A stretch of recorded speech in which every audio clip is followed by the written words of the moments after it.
What is going on, you beautiful people? We have another review today. As you can tell by the description, we have the Nitro Deviate Elite 3 first run review. So let's get right into it. These babies right here are the shoes that I picked to run my Los Angeles Marathon, which will be coming up very soon. March 16th is the race day. And I decided to go with the Puma Deviate Nitro Elite 3. The reason why I chose these is that most of my training for the Los Angeles Marathon in the Nitro Deviate 3. And so I did my recovery runs in the Puma Mag Max and most of my retraining runs in the Deviate. So I figured, why not complete the trifecta and get the Elite 3 as well? And I was not disappointed, but caveat, I don't think these are going to be my race shoe. We'll talk about that in a little bit. But before we get into the details, you already know the gist. We're gonna talk about the aesthetics, the upper, midsole, and the sole. Got a lot to talk about today's video, so without further ado, you know what to do. Boo, like, comment, and subscribe for your boy, because it goes a long way. Also, I have a write-up in the description below. If you want to watch my ugly face, you can read it in the description as well.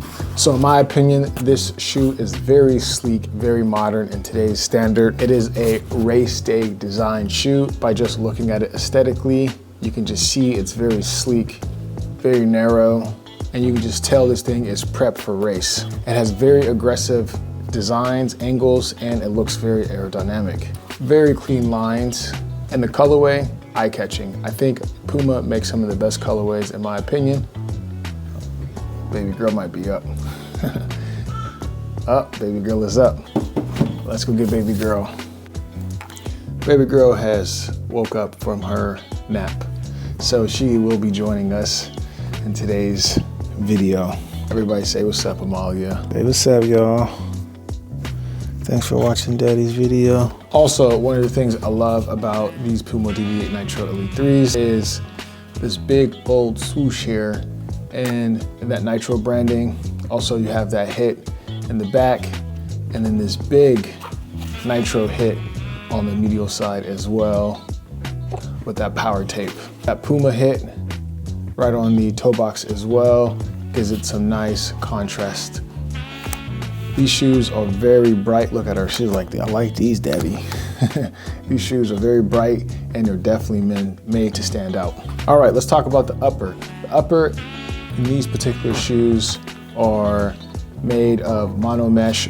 It's a thin, breathable mesh, which keeps the shoe incredibly light. Also, it has, in my opinion, some of the best ventilation that you can ask for. As you can see, there's micro holes throughout the entire upper because of that micro mesh.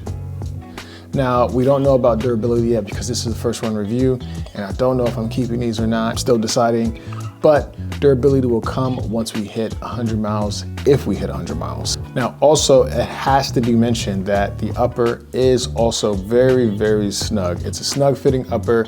It's going to hug your foot because the shoe is a race day shoe. Yeah. Also, no gusseted tongue. So I did have a problem with these when I was running. I had a 20-mile long run. This was my dress rehearsal for my marathon. I did it in these. I ran 20 miles in these babies and they performed pretty well, but the tongue, because it wasn't gusseted, it did move around. So I had to untie my shoe and then fix that as well. But despite its upper, right, which we'll talk about more when we get to the midsole, the first step-in feel is very, very satisfying, okay? Stepping into these shoes, I felt like these are gonna be a very comfortable shoe to run in, especially for long term. Very comfortable interior. There is padding around the collar, so it's not flimsy at all. It does provide some structure. But one of the drawbacks for the mono mesh in the upper is if you have a wide foot, I keep saying it's a snug fit, so you might find some rubbing on the big toe or pinky toe because of its narrow size upper. All right, let's talk about the midsole because that is the moneymaker. The midsole in this particular runner is the Nitro Foam Elite. It is injected with, of course, Nitro. So the Nitro Elite foam is probably one of my best compounds. Puma's nitrogen-infused midsoles are probably one of my favorite midsoles to run in. So far, I've ran in all of them, which I'll have a review up soon in regards to that. But the Nitro Foam Elite provides a very, very responsive ride. It's very energetic and it's fun. It bounces back. It offers great rebounding, cushioning, and it's a balance between the two. It does a really nice job of absorbing impact and propelling you forward. I'm a big guy, 6'6", 215, and this guy got me for 20 miles very, very comfortably. Caveat though. Aside from the Nitro injected midsole, which I love a lot, it also comes with a carbon fiber plate. As you guys can see, that power plate in there as well, very nice. Also, one of the things that I did not mention is the insole is glued in, but you can remove it if you want to put your own insoles in there as well. So you can remove the insole, which is a positive. Also, perforated holes in the tongue, so that's also a plus. Baby girl did not want to go to sleep. 10 rounds with your boy, bumped and bruised, you know how it is. Dad life. It's a privilege though, definitely a privilege. All right, let's get back to the business. I know y'all hear her. So as I mentioned, stack height in this shoe is going to be 36 in the heel, 28 in the forefoot. It is going to be a very comfortable ride, especially for you bigger guys. It'll get you the distance. But my only problem with this is when I was warming up, so I do 3-6 miles warm up depending on how I feel.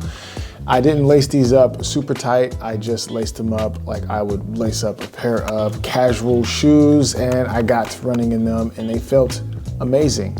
It wasn't until I wanted to pick up the pace because I had fast finish. I had a 20-mile long run, 12 easy. The last 8 were going to be, the last 6 to 8 were going to be at marathon pace. I retied my shoes and I tied these slightly tighter and my foot went numb. Couldn't believe it, it went numb. So I had to untie them and tie them normally to finish my run, and then they felt perfectly fine. That was the only problem I had with this shoe in my 20-mile long run, but I got it done and these felt very comfortable. The only reason why I might not be keeping these is I came to a realization. I've been running in the Adidas Evo SL the last few runs, and I did a tempo run in those, a big tempo run in those, and they went smoothly.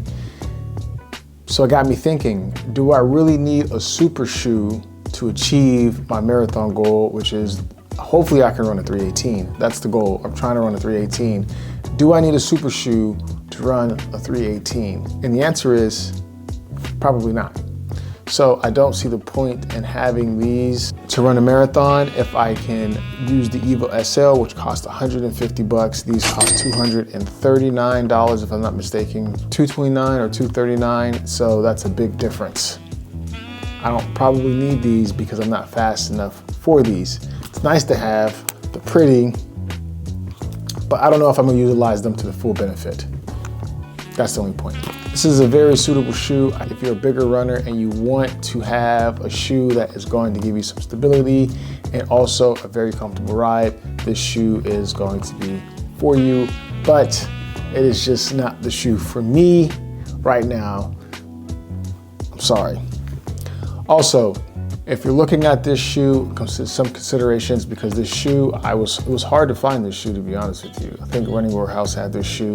It was the only spot that I could find that had this shoe in the 13.